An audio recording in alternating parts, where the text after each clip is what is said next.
Neil, the game's come thick and fast, and obviously another important one this weekend against Gateshead. Yeah, of course. Last home one before we have a little run of away. So, we know what their strengths are. I know they're down the bottom, but a very good footballing team. We had a tough game up there at their place. So, we've got to put our best foot forward, but I'm sure if we do, we can come away with a result. I was going to say, looking back to that one at their place, I mean, it was obviously a tough game, wasn't it? We were battling to try and get back in that game throughout the 90 minutes, really, and ended up getting a late goal. But what did you make of it on that day? Yeah, we'd done all our homework like you would do on the teams. Every game's different. Gateshead he's done a fantastic job. They won the league last season, lost two of their best players.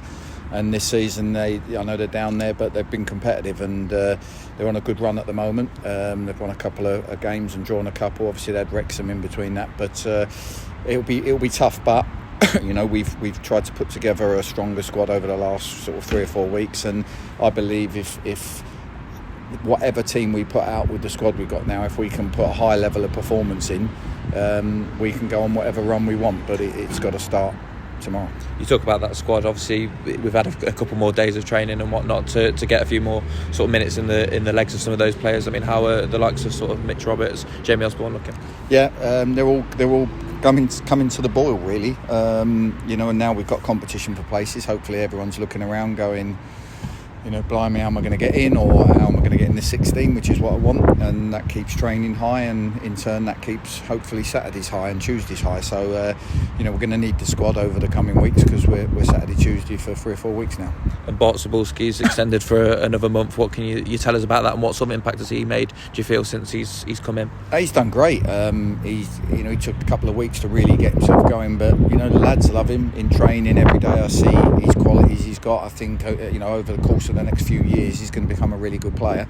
But even though we brought Mark in originally, when we brought Mark in, we was that was going to be sort of that position, and we thought we might lose Bart, but the board have been very good and helped me just to extend Bart for another month with the games we've got coming up. I think there's potentially 8 games between now and the end of his loan for him to be involved in, and just like anybody, we can't rely on Mark Beck 90 minutes every game, and we can't rely on Josh Kelly or Dalla. We need to share the load.